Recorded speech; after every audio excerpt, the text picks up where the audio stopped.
Okay, hi. Um, Sorry for being gone for like almost 5 weeks. I've been going through it, y'all. But to formally welcome you back, welcome back to Cozy with Leah. We are now at episode 6. So we're getting there. We're getting there. I've been doing this for like 3 months now, so like I kind of love it. Not kinda. I love it. And I'm glad that you all are like sticking with me. I appreciate everyone who sent condolences and sent, well wishes and support to me, and also like was patient and like even like encouraging me like whenever you do, whenever I put out an episode that you'll be listening by. So I appreciate that. So to formally just say, give you the update of why I was gone. If you hadn't kept up with my Instagram, I had a loss in my family. My aunt Tam passed away last month. And it was rough for all of us. And the several weeks following, I found that out during the week of the fashion show. So I was just trying to push through to spring break. And once that happened, I kind of just like not flew off the handle, but a lot of things really went down. So I took a couple weeks off. I took off 1 week, and then 1 week turned into a couple weeks, and then a couple turned into a few turned into some. And then I realized that last week I said that I was going to put out an episode, and I never did. And so this is me making it up to you. So I hope that you enjoy this episode and that you are tuned in maybe at 2 o'clock, maybe 3, maybe 4, maybe the next day. And you enjoy today's episode. So, Talking Privileges Revoked. That's the title I chose for this one. And it came from my unfortunate rediscovery of the Red Pill podcast, Fresh and Fit, hosted by 34-year-old incel Myron Gaines and his co-host, Walter Weeks, who is also an idiot and an incel. So what these two men do is basically have this conversation about, women most of the time, and how they're inferior to men who are superior to women. And they go on this rant most times about how men are something, something great, and then women are something terrible. And they bring on these women that either agree with them or they disagree with them, and they don't have enough, I don't know. Not that they're not intelligent, but they bring on these women that only just want to, they search for a specific type of woman that fits the criteria they mean, so that they feel like their evidence is supported. And to me, that's just crazy. And they also just, generate the same type of, oh my God, shut up. They said, one thing that shocked me that they said on a podcast in an episode that was combining with someone who didn't agree with them, Ethan Klein, on his H3 podcast, they said, men are the gatekeepers to marriage and commitment, and women are the gatekeepers to sex. Ooh, can we move on? Do you guys have anything else to talk about? And then I realized, wait, why are you even talking? Which hence brought the title, Talking Privileges Revoked, that also was brought to mind. And I also was inspired by a fun fact I found out through my choir director, Beth Poland, that 74% of men think they can land a plane simply, with no aviation, education, nothing. And, it was a very playful thing, but I genuinely, it just frustrated me that day. I don't know why, but I just really made me mad that 74% of men feel like they could land a plane. Put people in danger, and, oh my God, whatever. So today, I'm going to list out 5 different types of people that frustrate me, and then we'll wrap it up. I'm not going to be too long. I'm hoping not to be too long. But yeah. So, also, this is not a man-hater episode. This is not referencing anyone I know or any interactions I've had with people. If you find a coincidence with, men or with someone that you know, that I know, or whatever, it's purely a coincidence. I almost said consequence. Oh my God. Purely a coincidence, Lord. So, here are the top 5 types of people that piss me off. Starting with the show-off. So the show-off is this type of person that typically is, your friend, or, maybe someone you're interested in romantically, a teammate, some type of relationship between you two. And you have a good relationship, and then you see them interacting with a group that you typically don't see them with. So maybe other types of friends, maybe they're homeboys if you're talking or something like that, whichever. And you interact with them like a normal thing, and they act different. So they say something to make someone laugh, to make someone like kind of look at you different, oh, maybe to embarrass you. Women can do this with like, usually there's a third party that they're trying to impress. So usually the relationship is with you, and then a third party comes around you two, and then that's when it happens. And I think I want to make that clear, because I think with the first scenario, it sounds more so male centered, but women do it in the sense of like trying to make someone else, like make you feel like embarrassed about something, to like embarrass you in front of someone else. I don't know why women have done that, but like, in my opinion, I'm speaking as a woman, I've seen women do that. Or like they shame other women in front of like people they're trying to impress, to like, for them wearing makeup, for them wearing a certain type of clothes, for them doing something that maybe makes them happy. And I think my reaction to those people was just like, stop, why are you acting different? Like, you shouldn't have to put on this facade. And especially, it's crazy to put on a facade for people that probably wouldn't like you for who you are anyways. I mean, think about that. You're acting different for a group of people that wouldn't like you for who you are, like authentically. That sounds like you need to go to therapy. Not to like call people out, but like, there's so many people who like you for who you are, and like your personality is enough for those people. So when you put someone else's joy, who probably is not as impactful as they are, the other person is to you, at your friend's expense, then like you gotta reevaluate. Like, that's like, use your brain, use that. Another thing, or not another thing, I'm moving on. Another type of person is the one-upper or the oversharer. So on the one-upper side, this type of person is constantly trying to like one-up you, or make it seem like your situation is not as bad, or their situation is worse. And I think of like when you go through something and you try to talk to them about it, and they just like add on, well, I'm going through, and I'm going, and you're just like, I didn't, like, you weren't trying to like call them out or anything, or say my situation's worse than yours, but for some reason they feel the need to like call you out for that. And it's frustrating. And like with the oversharer, it's in the same context, but what happens is you see someone who is like, how do you word it? Like, they're trying to make you, like, overwhelm you with like their own struggles to a point where you're no longer the focus.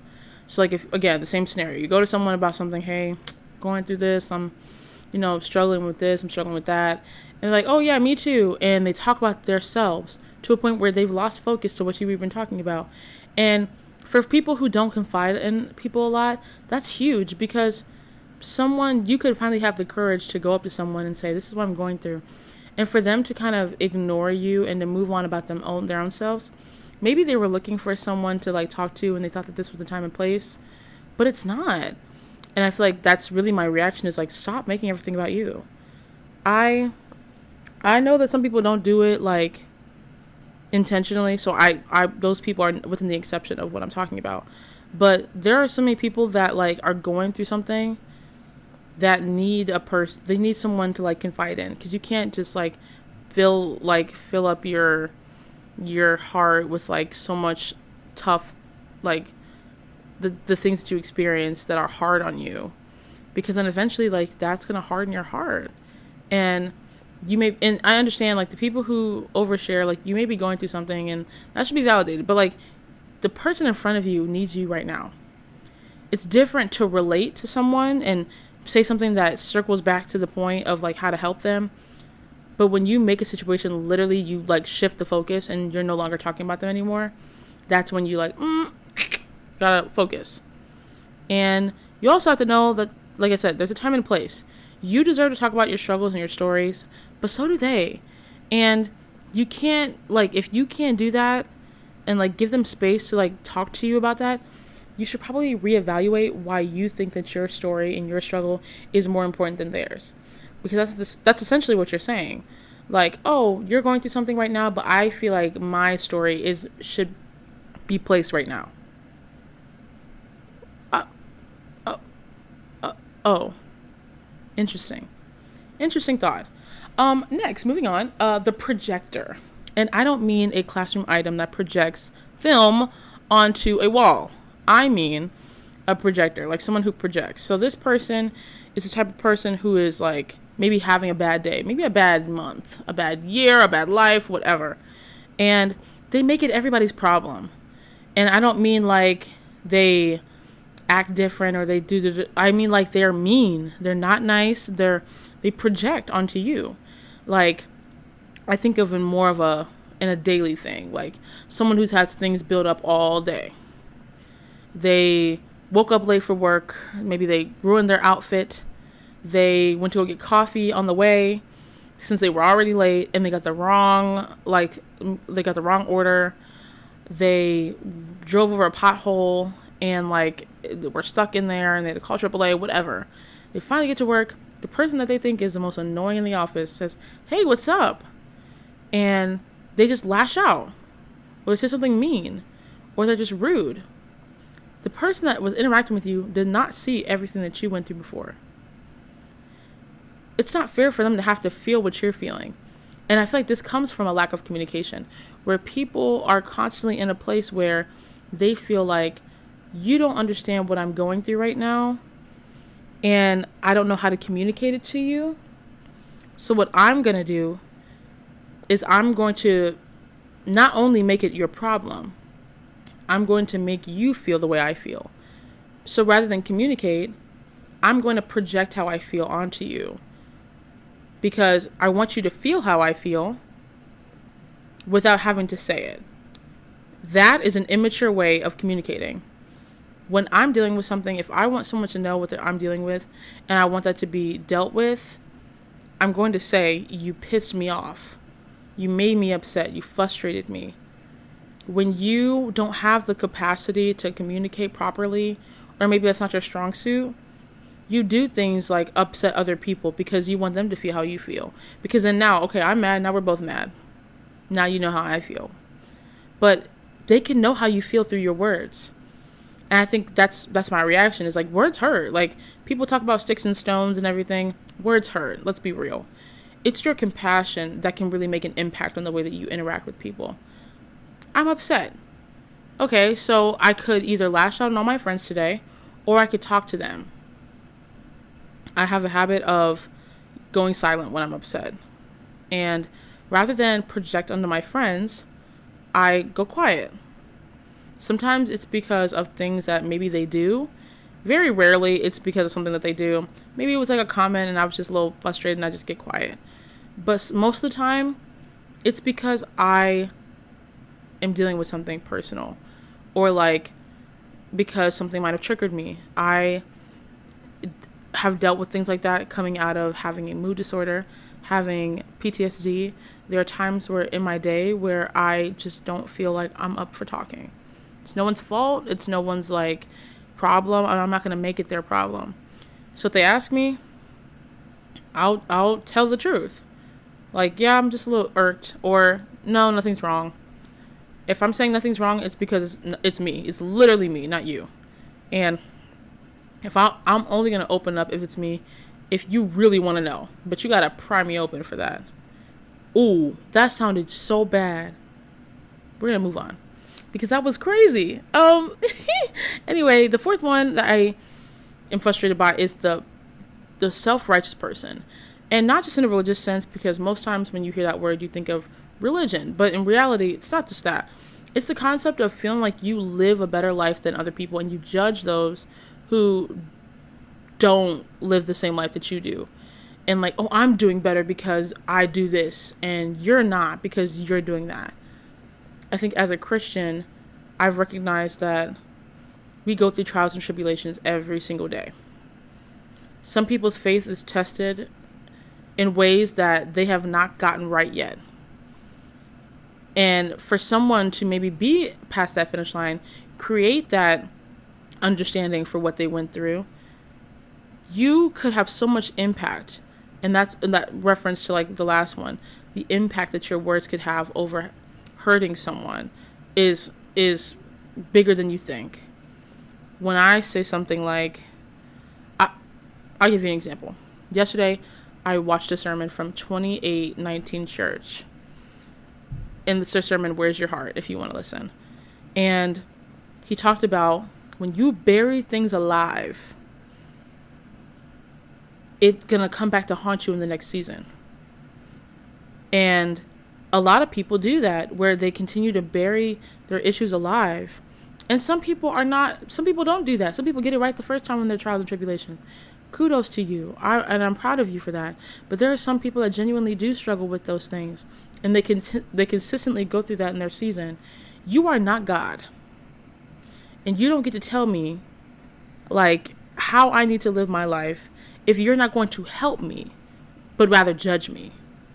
Because how are you trying to help me when you judge the things that I do? Because you don't understand how I've had to process life until now. And I feel like people could understand better if they had conversations with others who were going through that. I know, like, before I found God now, I still don't do it right. And before, I was worse than that. I was doing things I had no business doing. I was involved with certain things that I had no business being involved. And it didn't take, like, the people who judged me during those times, they didn't change my life. In fact, people who do that, they push them closer to what makes it worse. So it's just interesting to me that people do that. And it frustrates me. But I realize that this life is not for that person. And it's not your life to judge about someone else's. It's not for us to pass judgment. So the quicker we can get to minding our business, unless you're going to help, the quicker we can be in a better place with society. Moving on to my last point. This last one frustrates me to no end. And that is the bigot. The bigoted person, I think, is the most frustrating person I've ever interacted with. These are sexist men, homophobic people. I shouldn't have said men, because sexist people. Now, sexism, though, is specific. Sexist men, specifically, just, oof. Anyways, but sexism, homophobia, transphobia, racism, xenophobia, there's so many different phobias and isms that affect us in our daily life that are a part of, like, an oppressive system that people contribute to every day.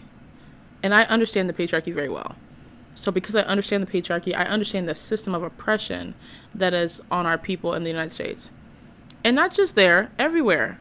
And I think of that because of, like, if we think of, like, colonialism and colonization and the effect that has had, the effect that has been projected onto minorities everywhere, we're able to see why bigotry is not just something that's just, oh, well, we can disagree. No, babe, we can disagree on whether apple juice or orange juice is better. Not if this person deserves rights and if this person deserves rights and if this person, you shouldn't have to, that's not something that we can willfully agree on and be interacting with each other. And so, I've dealt with people like that since I was young. And maybe that's being a black woman, because we're literally one of the most disrespected people. I just don't find it, like, to be something that we can just, like, agree to disagree on. No. And I think my advice to people like that, educate yourself. Open a damn book. Have a conversation with the people that you are trying to marginalize. Because what's another thing? A lot of the people who have these strong opinions about gay people, about trans people, about, like, women, about black people, about brown people, they don't have these people in their spaces, and they make these decisions for them, not even knowing the impact on these humans. And they continue to, like, push this agenda of, like, oh, these people are this and these people are that, but they don't have any real experience to back that up. That's why stereotypes are just as harmful, because they're based on a perception that you think is true, which was created a long time ago. And they don't even realize that a lot of the things that they do are, like, tied to something racist. I think of the person in the government who said a racist slur against a Republican, not even realizing that he said a whole slur. Like, there are people who go through their days who are just ignorant.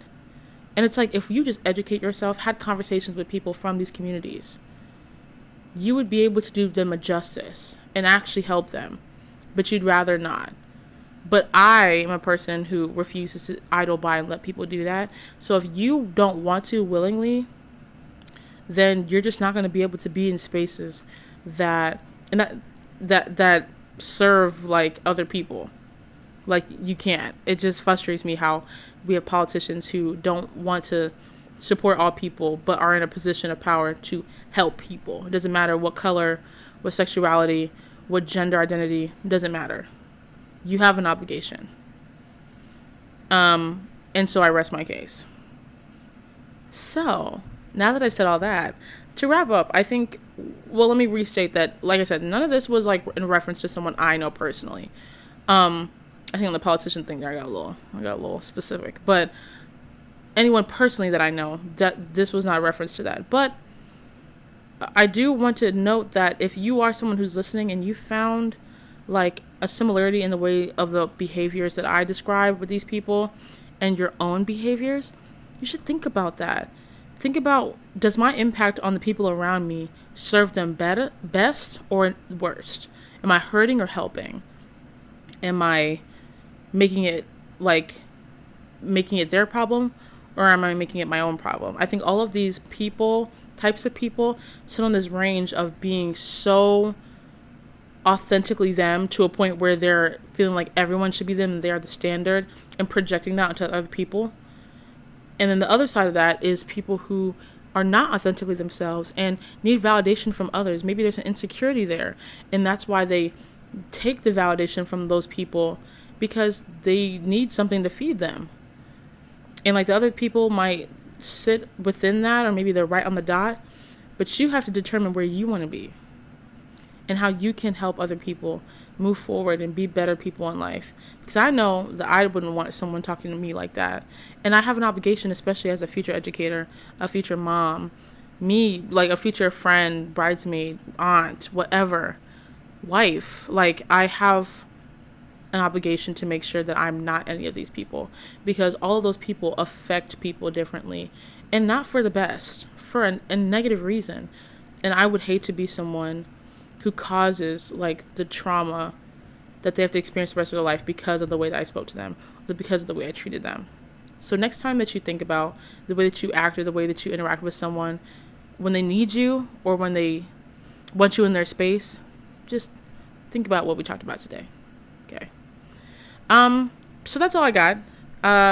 Hopefully this wasn't too long. I don't know what the timing is on this, but hopefully it's not too long. We're going to end with ins and outs of the week. So if you don't know what ins and outs are, ins is what we're bringing into the new week, and outs is what we're leaving out. So usually it's like things that we're trying to do better on, or better not doing. So yeah. So my ins, I have 3. So reading the Bible and getting closer to God. Obviously, I mentioned a sermon, and that same sermon is like whooped me. I felt very convicted. So I felt like God was speaking to me. And most times if you are hearing a sermon, you're like, is he talking about me? Probably is. That's a guy trying to speak to you, like, listen to this man, because these are things that you need to think about yourself. And I think usually people run from conviction, and I think I want to be one of those people that doesn't feel, he talked about like not feeling fluffy all the time and always feeling like, oh, I'm so great and God is good. God is good, but sometimes you're not always the greatest, and that's okay, because God wasn't friends with people who were perfect. He's the only perfect one. So being able to like know where I am in my life and see the light at the end of the tunnel, I want to do better. And so that's where that came from. And I want to be able to also get to know the word for myself and get to know God for myself. I think that'll create a more intimate relationship between us, and also like prepare me for the things that he has in my life, whether it's based on my career, based on my calling, whatever, being a good person, you know. I feel like when I'm closer to him, I feel better, and I need to start getting there. So yeah, the next thing is like self-care, bringing in cleaning and all that stuff. Like, I like cleaning. I clean usually like for the sake of cleaning, like, okay, this needs cleaned, not because I enjoy it. And I think this weekend I have an opportunity to clean something, not because I have to or because it's getting to a point where I need to, but like I want to. And like, I'm excited to do that. I'm weird. Like, I don't know. I like to like do laundry and like do dishes and like watch something, you know, I don't know. So I'm going to listen to a sermon, I think, in a little bit, and do some dishes and clean up my kitchen, do some laundry later. It's going to be great. And then my last thing is doing my homework. I want to do more spend more time in the library, 24-hour center, like doing all that. So if you want to go on a lunch date or like a homework date with me, this is my formal invitation to, hit me up. Anyway, that's it for that.